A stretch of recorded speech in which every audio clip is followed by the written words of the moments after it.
जिस तरह गणितज्ञ बनने के लिए हमें गणित के नियम मालूम होने चाहिए, उसी तरह अमीर बनने के लिए हमें अमीर बनने के नियम मालूम होने चाहिए। हमारी हालत वाल्ट डिज्नी से तो बेहतर ही है, जो कभी इतने गरीब थे कि उनके पास अपने जूतों के मरम्मत के भी पैसे नहीं थे। और हमारी हालत धीरू भाई अंबानी से तो बेहतर ही है, जो कभी पेट्रोल पंप पर पेट्रोल भरते थे। यहाँ तक हमारी हालत एंड्रियो कार्नेगी से तो बेहतर ही है, जो कभी मजदूरी किया करते थे। और ऐसे कई एग्जाम्पल हैं जो बहुत गरीब थे, इतने गरीबी के बावजूद बिलियनर बन गए। इन सभी बिलियनर के 5 नियम हैं, जैसा कि आपने थंबनेल में देखा ही। उन 5 नियम को मैं इस वीडियो के थ्रू बात करने वाला हूँ, इसलिए इस वीडियो को एंड तक बने रहिए। ये वीडियो बहुत ही इंस्पिरेशनल और मोटिवेशनल और लर्निंग होने वाली है। आई होप, मैं आशा करता हूँ कि ये वीडियो आपको बहुत कुछ सिखाएगी। अगर अभी तक आपने हमारे चैनल को सब्सक्राइब नहीं किया तो चैनल को सब्सक्राइब कर दो, क्योंकि ऐसे ही मोटिवेशनल और लाइफ से रिलेटेड वीडियोस मैं बनाते रहता हूँ। So without wasting the time, let me come in to the point and let's get started. अमीरों का पहला नियम है स्टार्ट न्यू वर्क, नया काम करना। नया काम करने की आदत ही हमें जानवरों से अलग करती है, क्योंकि जितने भी एनिमल्स हैं वो नया काम नहीं करते। जैसे उदाहरण के लिए तोता दूसरों की बातों को सुनकर रिपीट करता है, लेकिन अपना नया कुछ नहीं करता है। जैसे एक और एग्जाम्पल है, कुत्ता आज तक पेड़ पर चढ़ना नहीं सीखा, क्योंकि कभी उसने नया करने की कोशिश ही नहीं किया। और ऐसे कई एग्जाम्पल हैं जो जानवर के ऊपर है, जो कि कभी भी नया काम करने की कोशिश ही नहीं करते। तो ये जो है वो जानवरों से हमें अलग करती, क्योंकि इंसान में ये एक क्वालिटी होती है वो कि वो नया काम करने की कोशिश करता है। जैसे कुछ एग्जाम्पल है, स्टीव जॉब्स और स्टीफन के मन में पर्सनल कंप्यूटर बनाने का विचार आया और उन्होंने एप्पल कंप्यूटर बनाया और संसार में पर्सनल कंप्यूटर का युग शुरू हुआ। तो उन्होंने क्या किया, उन्होंने नया काम किया, क्योंकि 1943 में IBM के चेयरमैन थॉमस वाटसन ने कहा था कि दुनिया में 5 प्रकार के कंप्यूटर ही बिक सकते हैं। उनके कहने का मतलब था कंप्यूटर आम लोगों के काम का नहीं है। इसी कारण से IBM ने पर्सनल कंप्यूटर की ओर तब तक ध्यान नहीं दिया जब तक कि एप्पल के पर्सनल कंप्यूटर लोकप्रिय नहीं हो गए। स्टीव जॉब्स ने क्या किया, नया काम किया कि हर घर पर्सनल कंप्यूटर पहुंचाने का। नया काम करने के ऊपर ही जॉर्ज वाशिंगटन कार्वर ने एक अच्छी लाइन कहा है कि सफलता का कोई शॉर्टकट नहीं है, लेकिन अमीरी का अगर कोई शॉर्टकट है तो वह है नया काम करना। नया काम करने के पीछे और कई एग्जाम्पल हैं। नया काम करने वालों में जेफ बेजोस का नाम बहुत आगे में है। जेफ बेजोस ने Amazon.com वेबसाइट शुरू करके इतिहास ही रच दिया। जेफ बेजोस ने हमें इंटरनेट के माध्यम से अपनी मनचाही पुस्तकें घर बैठे खरीदने की सुविधा दी। उन्होंने ऑनलाइन सेलिंग शुरू की और ये जो उनका काम था वह नया काम था।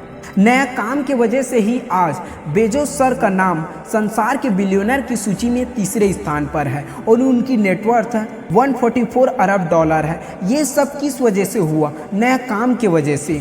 वो था ऑनलाइन सेलिंग। एक और एग्जाम्पल है किंग कैम जिलेट की।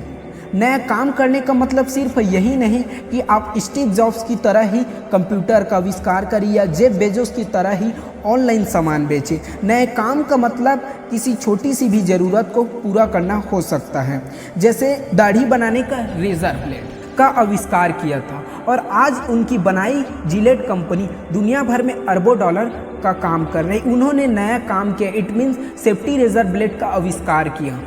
नए काम का मतलब किसी छोटी सी भी ज़रूरत को पूरा करना हो सकता है। It's not important to solve a big problem, it's not important to solve a small problem, it's important to solve a people problem. तो यहीं पर अच्छा बिजनेसमैन वो है जो लोगों की प्रॉब्लम को सॉल्व करता है, चाहे प्रॉब्लम छोटी हो या बड़ी। किंग कैम जिलेट और ऐसे हजारों एग्जाम्पल भरे पड़े हैं जिन्होंने नया काम करके बिलियनर बन गए। अगर उन सभी की कहानी आप पढ़ना चाहते हो, डीप में जानना चाहते हो, तो एक बुक मैं रिकमेंड करना चाहूँगा। अगर लाइफ में कभी समय मिले तो उस बुक को जरूर पढ़ना। उस बुक का नाम है अमीरों के 5 नियम, जिसके राइटर है डॉक्टर सुधीर दीक्षित। अमीरों का दूसरा नियम है टेक रिस्क, जोखिम लेना। शून्य से शिखर तक पहुंचने का सबसे आसान रास्ता है कोई नया काम करना। और नया काम करना तब तक संभव नहीं होता जब तक जोखिम न लिया जाए। नए काम करना अंधेरे कमरे में जाने की तरह है, अनजान समुद्र में यात्रा करने की तरह है, क्योंकि आपको यह पता नहीं होता कि आपको किन मुसीबतों का सामना करना पड़ेगा और कितनी सफलता मिलेगी। जोखिम लेने में बहुत साहस की ज़रूरत होती और बहुत धैर्य की भी। जीतते वही हैं जो जोखिम लेते हैं। जैसे टेड टर्नर ने CNN शुरू करने की खातिर अपनी 10 करोड़ अरब डॉलर की संपत्ति दांव पर लगा दी थी। यह बहुत बड़ा जोखिम था, लेकिन इसी वजह से उन्हें इतनी बड़ी सफलता मिली कि बाकी टीवी नेटवर्क्स ने यह जोखिम नहीं लिया, इसलिए वे पीछे रह गए। इसी तरह बिजली के बल्ब के आविष्कार के बाद एडिसन ने एक बहुत बड़ा जोखिम लिया। वे जानते थे कि आम लोगों तक बिजली पहुंचाने के लिए विद्युत वितरण के विशाल नेटवर्क की ज़रूरत थी। जब बैंकरों और बड़ी बड़ी कंपनियों ने इस काम के लिए पैसे देने से इनकार कर दिया, तभी एडिसन ने 90% पैसे अपनी जेब से लगाए। कुछ एग्जाम्पल है। बिल गेट्स सर ने अपनी लाइफ में रिस्क लिया। पहला रिस्क तो उन्होंने अपने कॉलेज ही छोड़ दिया और सॉफ्टवेयर कंपनी में अपना भविष्य दांव पर लगा चुके थे। उस समय कुछ ऐसा था कि हार्डवेयर का बोल बाला था और बाकी कंपनियां हार्डवेयर बनाने या बेचने की कोशिश कर रही थी। सॉफ्टवेयर को खास महत्व नहीं दिया जाता था और इस क्षेत्र में किसी को सफलता की संभावना नहीं दिख रही थी। फिर बिल गेट्स सर ने हार्डवेयर के बजाय सॉफ्टवेयर के क्षेत्र में कदम रखने का रिस्क लिया। वे पर्सनल कंप्यूटर बनाने वाली कंपनियों को अपने सॉफ्टवेयर बेचने लगी। जब माइक्रोसॉफ्ट ने 1977 में एप्पल II के लिए सॉफ्टवेयर प्रोग्राम लाइसेंस किए, तब कहीं जाकर वह आगे बढ़ी। बिल गेट्स ने और लाइफ में बहुत सारे रिस्क लिए, जो दुनिया के चौथे अरबपति हैं, जिनकी नेटवर्थ 133 बिलियन। एक और एग्जाम्पल है वाल्ट डिज्नी की। वाल्ट डिज्नी ने बड़ी मुश्किलों के बाद और बहुत जोखिम लेकर डिज्नीलैंड बनाया था। एक दिन उनके मन में एक ऐसा एंटरटेनमेंट पार्क बनाने का विचार आया जहां पूरा परिवार एक साथ मौज मस्ती कर सके। जहां उन्होंने इस विचार को अपनी कंपनी के बोर्ड ऑफ डायरेक्टर्स के सामने रखा, तो डायरेक्टर्स का मानना था इस तरह का पार्क बनाने में बहुत घाटा होगा और कंपनी डूब जाएगी। उनके भाई रॉय ने तो उनसे यहाँ तक कह दिया था, वाल्ट, अब तुम्हारा दिमाग पूरी तरह सड़क चुका है। डायरेक्टर्स और भाई के विरोध के बावजूद डिज्नी ने हार नहीं मानी। एंटरटेनमेंट पार्क उनका सपना और वे उस सपने को अकेले ही पूरा करने में जुट गए।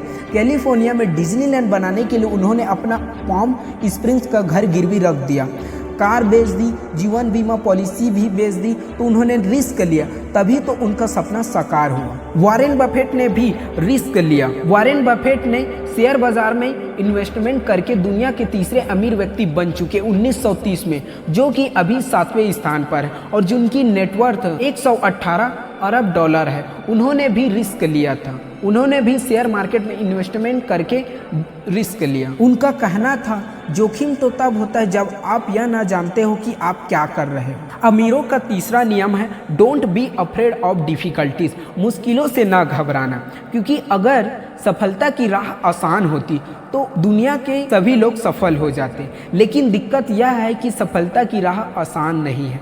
यह एक चैलेंज है, लेकिन सफलता एक दिन नहीं एक दिन पैर छूती है। उसके लिए सफलता की राह में जितने भी डिफिकल्टीज हैं उसका सामना करना पड़ता है। किसी ने क्या गजब की लाइन कहा है, न संघर्ष न तकलीफ तो क्या मजा है जीने में, बड़े बड़े तूफान थम जाते हैं जब आग लगी हो सीने में। तो इस तरह का आग लगाना है। सफलता के लिए बहुत से त्याग करने पड़ते हैं, निराशा का भी सामना करना पड़ता है, क्योंकि सोना आग में तप कर ही कुंदन बनता है। ऐसे कुछ एग्जाम्पल हैं जो कि मुश्किलों के बावजूद वे घबराए नहीं, हिम्मत से काम किए। जैसे स्टीव जॉब्स अनाथ थे। फ्रीडरिक स्मिथ के पिता की मौत तभी हो गई थी जब वे सिर्फ 4 साल के थे। टॉम मोनाहन के पिता का ट्रक ड्राइवर से मौत हो गई और उनका बचपन बोर्डिंग स्कूलों तथा अनाथ आश्रम में गुजरा। सोइशिरो होंडा का परिवार इतना गरीब था कि कुपोषण के कारण उनके 5 भाई बहनों की मौत हो गई थी। तो देखो यार, इतने डिफिकल्टीज के बावजूद उन्होंने कभी हार नहीं माना और मुश्किलों से घबराए भी नहीं।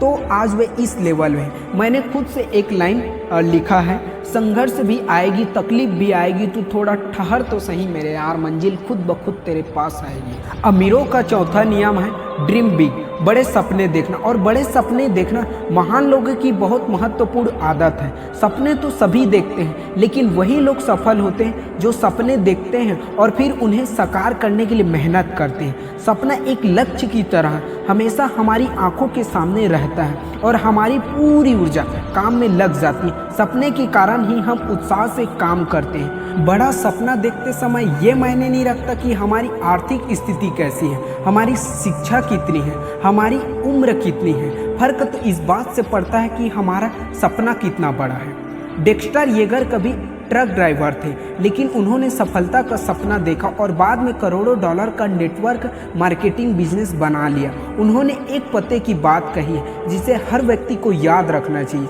अगर सपने के साथ स्ट्रॉन्ग बिलीव हो, स्ट्रॉन्ग कमिटमेंट हो, स्ट्रॉन्ग डेडिकेशन, तो सपने सच हो जाएंगे। और कहते हैं ना, ड्रीम कम ट्रू, तो बात सही। अगर Warren Buffett, Bill Gates, Steve jobs, अगर ऐसे लोगों का सपना साकार हो सकता है तो हमारा क्यों नहीं। जिन लोगों ने दुनिया को बदला है, उन्होंने दुनिया को बदलने का सपना देखा था। Bill Gates, Warren Buffett, Jeff Bezos, इन सभी ने दुनिया को बदला है क्योंकि इन्होंने दुनिया को बदलने का सपना देखा था। इसी तरह लक्ष्मी मित्तल ने इस्पात का अंपायर बनाने का सपना देखा था, जिसकी बदौलत वे आज सफलता की बुलंदियां छू चुके हैं। अमीरों का 5वां नियम है दूर तक सोचना, थिंक इन लॉन्ग टर्म। जो लोग सिर्फ वर्तमान लाभ की ही चिंता करते हैं वे कभी दूर के सक्सेस नहीं कर पाते। अगर किसान यह सोचे कि फसल होगी या नहीं इसलिए बीज बोए, तो वह भविष्य में उसे फसल कैसी मिलेगी। अगर आप एक बीज बोएंगे और उसकी समुचित देखभाल करेंगे, प्रकृति बदले में आपको 100 गुना फल देगी। यह कर्म और फल का नियम है, यह कारण का नियम है। ज़्यादातर लोग सफलता के क्षेत्र में इस नियम का नज़रअंदाज कर देते हैं। वे सफलता के लिए इंतजार नहीं करना चाहते, वे सफलता के लिए निवेश नहीं करना चाहते, वे आज ही सफलता चाहते हैं। दूर तक सोचने की आदत सफल व्यक्तियों का आवश्यक गुण है।